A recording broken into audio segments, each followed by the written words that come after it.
WY, and he did not object to same.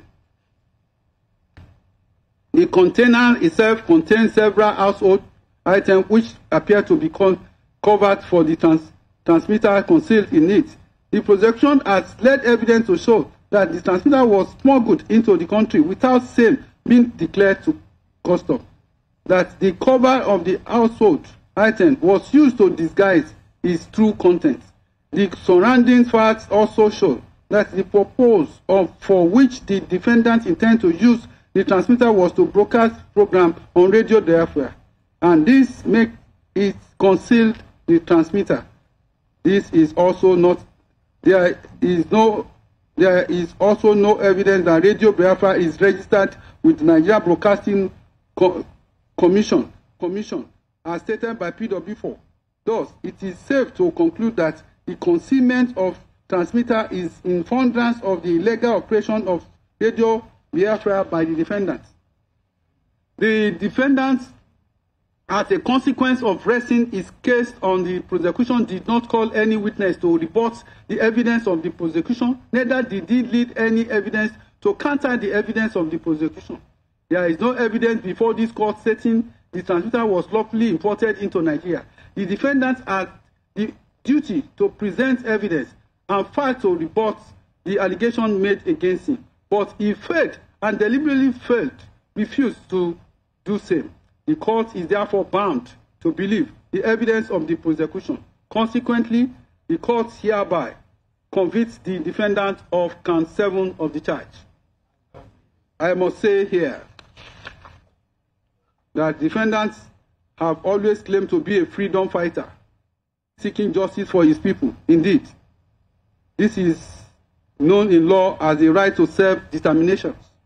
The right to self-determination is a political right recognized in several international instruments.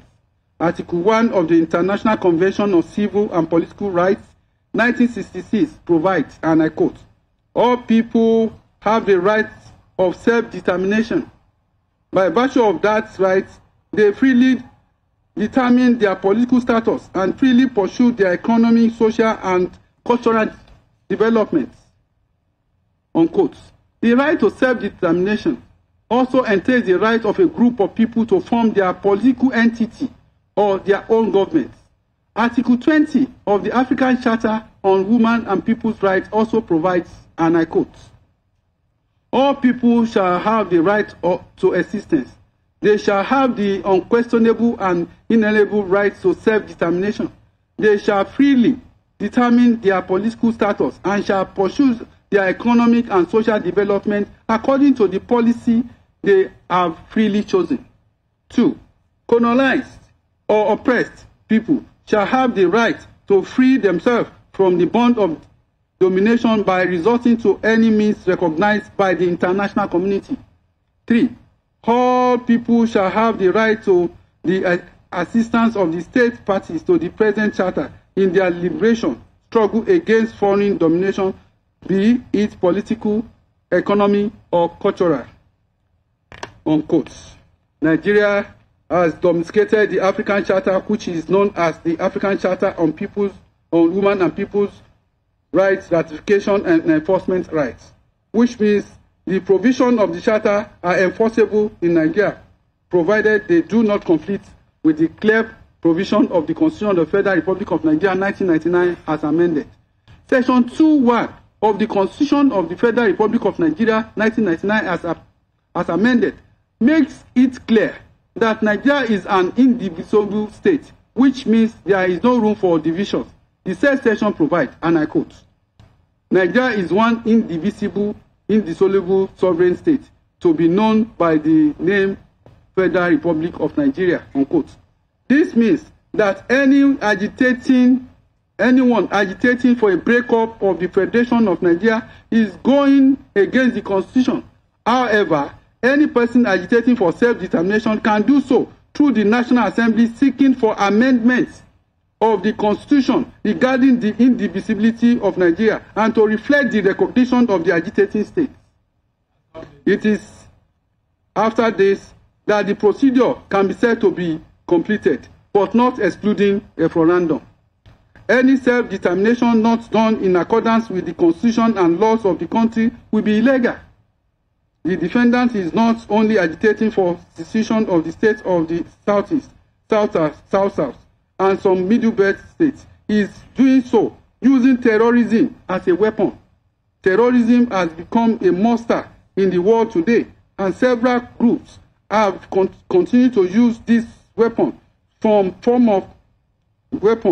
form separate governments. In Nigeria, groups like Boko Haram, Lakurawa, IPOB have in recent years troubled Nigeria with terrorist activities.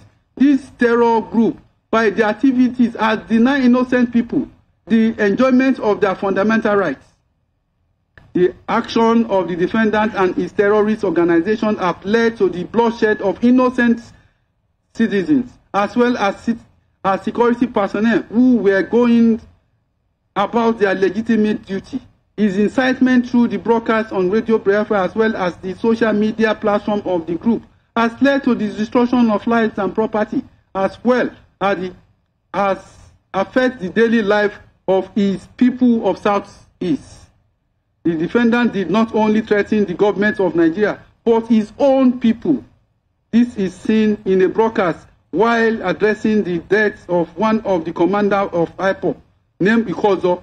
The defendant on 25th day of April 2021 made a broadcast where he stated, and I quote, Ikozo was not killed on the battlefield, but was killed in his village in the middle of the night.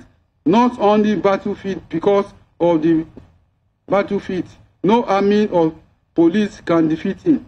Ever since Eastern Security Network was launched, I have not seen anybody tell me that their life has not improved since it was launched.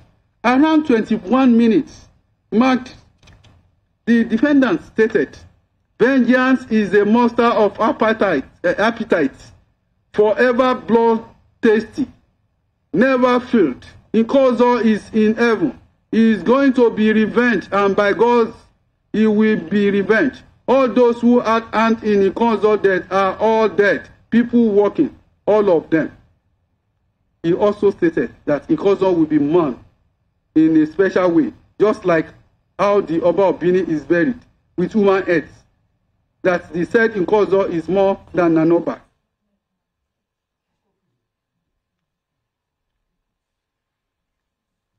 Thank you. There is no doubt that this is contained in the broadcast. The defendant's statement was corroborated by PW4, who stated that upon the arrest of one of the IPOB commander named as Onye Army, he informed them that they were only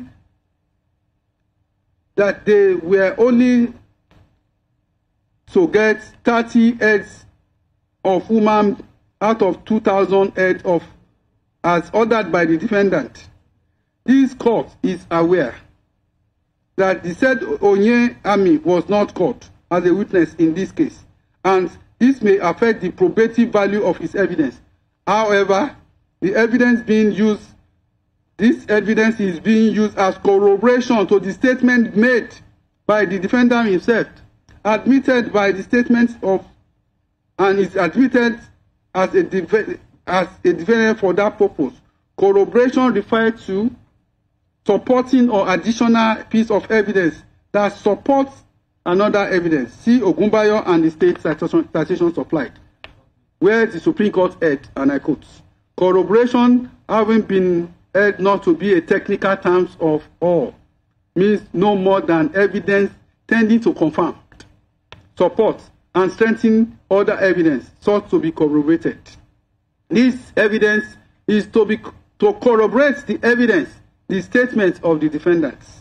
I must say here that the prosecution witnesses were consistent and calm in the giving of the evidence. Their calm demeanor, despite provocative questions under cross-examination, shows that them to be witness of truth. I carefully observed them, and the only conclusion to reach is that they are witness of truth. And this court readily believed them. The defendant, on the other side, from its attitude in court, was truly very cocky, arrogant. He even stated that no court can convict him.